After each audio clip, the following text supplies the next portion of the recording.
हैं। झारखंड मुक्ति मोर्चा के सांसद महुआ मांझी जी हमारे साथ जुड़ चुके हैं। शिबू सोरेन का उन्होंने तो जिक्र किया, लेकिन हेमंत सोरेन बहुत सारे आरोप लगे हैं जो बीजेपी के शासन में ही जिनको जेल जाना पड़ा था। बहुत सारे आरोप लगे, इस पर जवाब जरूरी है। लेकिन देखिए, हमने दिल्ली के मुख्यमंत्री पूर्व सीएम रहे अरविंद केजरीवाल के मामले में देखा कि उन्होंने किस तरह से जेल जाकर सरकार चलाई जो राजनीतिक शुचिता की पूरी तरह से खिलाफ थी।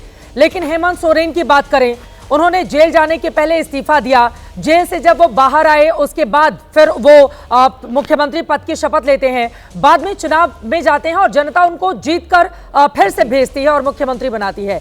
तो इसका तो समर्थन आप लोगों को करना चाहिए कि जो भ्रष्टाचार के मामले में लिप्त लोग हैं, क्योंकि राजनीतिक शुचिता की ही बात तो इसमें ज्यादा हो रही है ना, तो इस पे आप लोग सरकार के साथ है, सरकार के खिलाफ है महुआ जी?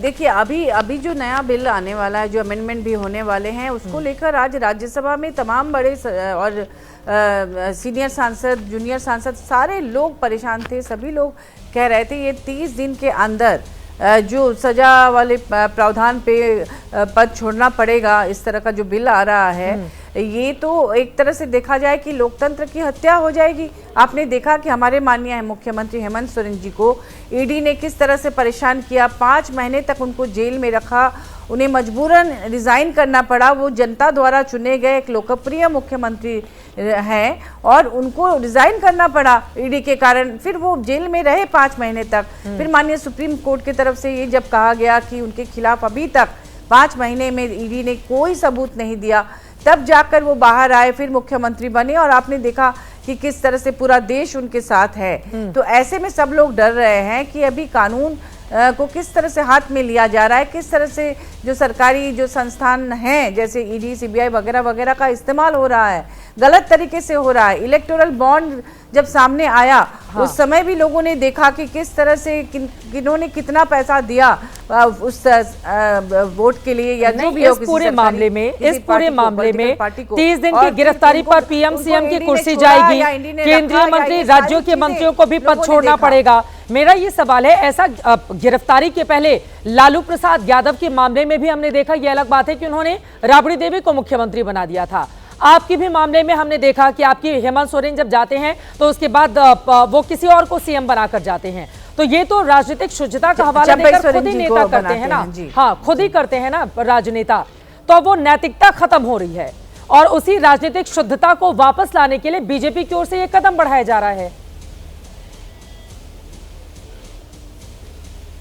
देखिए, ये बीजेपी की तरफ से कदम बढ़ाया जाए जो आप कह रहे हैं। आप बताइए कि कितने बीजेपी के भ्रष्ट जो नेता रहे हैं उनके खिलाफ ईडी सीबीआई का केस चला। आपने देखा कि सिर्फ झारखंड में ही भाजपा के ऐसे बहुत सारे पूर्व नेता, मुख्यमंत्री और तमाम लोग थे जिन पर किसी भी तरह का केस नहीं चला, या केस था भी तो उसे ठंडे बस्ते में डाल दिया गया।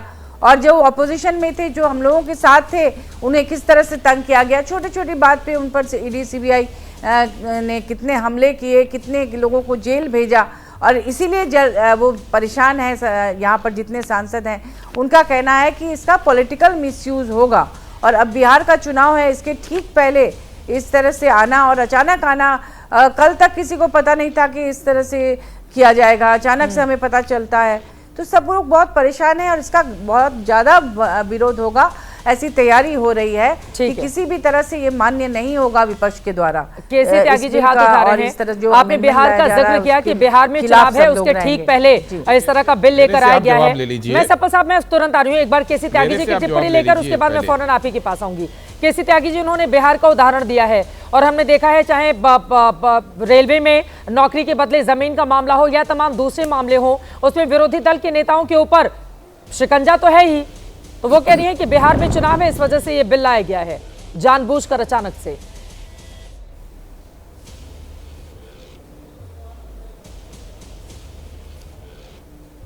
सप्पल जी मेरे बहुत पुराने साथी हैं, मित्र हैं। जब व्यक्तिगत आरोप आप लगाओगे तो व्यक्तिगत आरोप झेलने के लिए भी तैयार।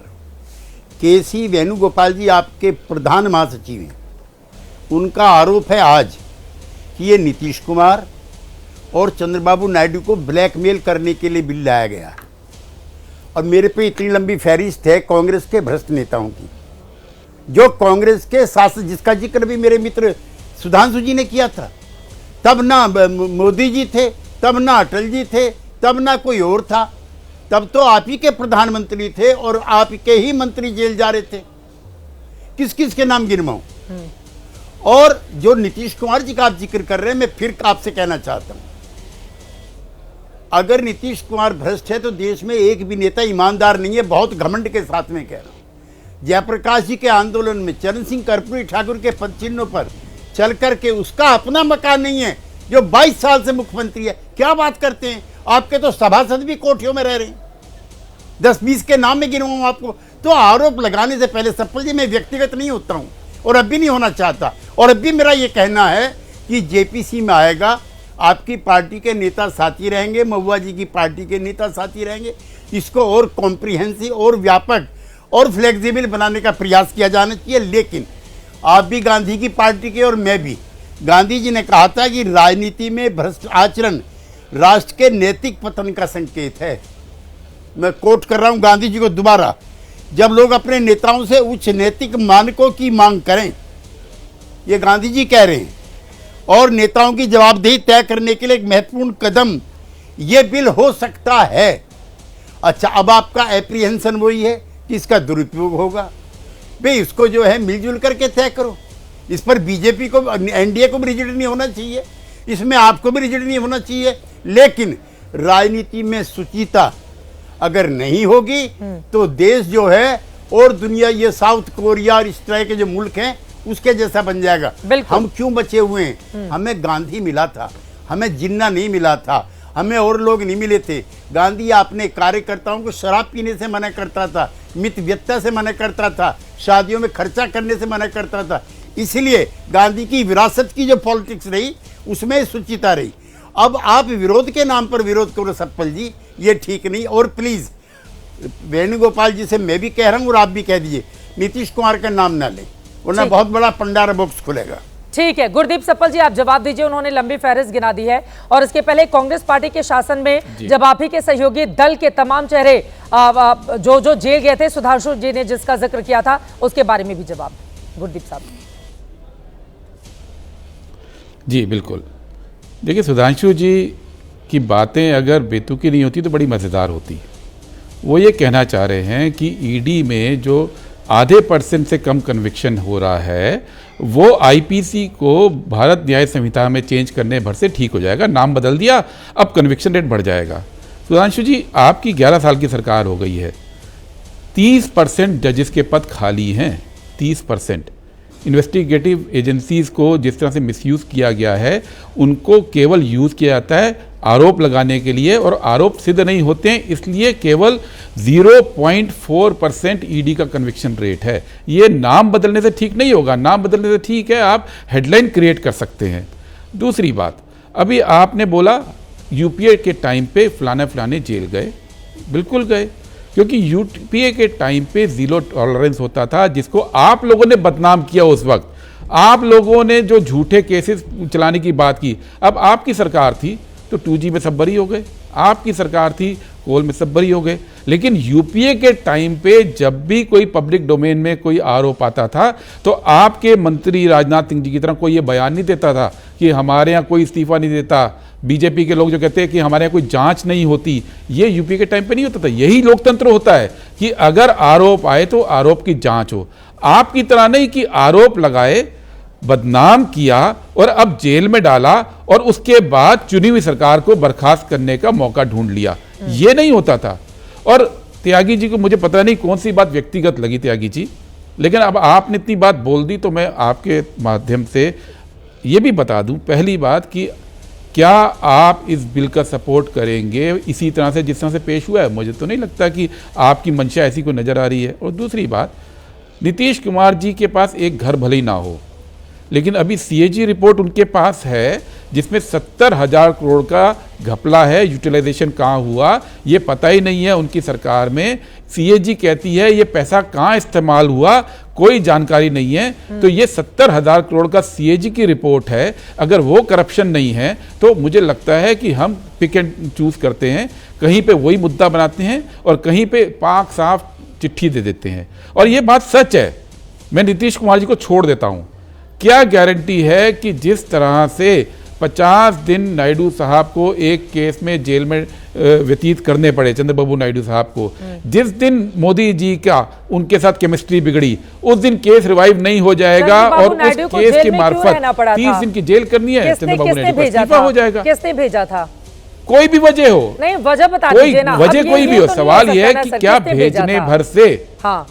जगन ने भेजा, हाँ। जगन ने भेजा था। वो केस जिंदा है, वो केस खत्म नहीं हुआ। जिस दिन अमित शाह चाहेंगे, मोदी चाहेंगे, उस केस का इस्तेमाल कर लेंगे।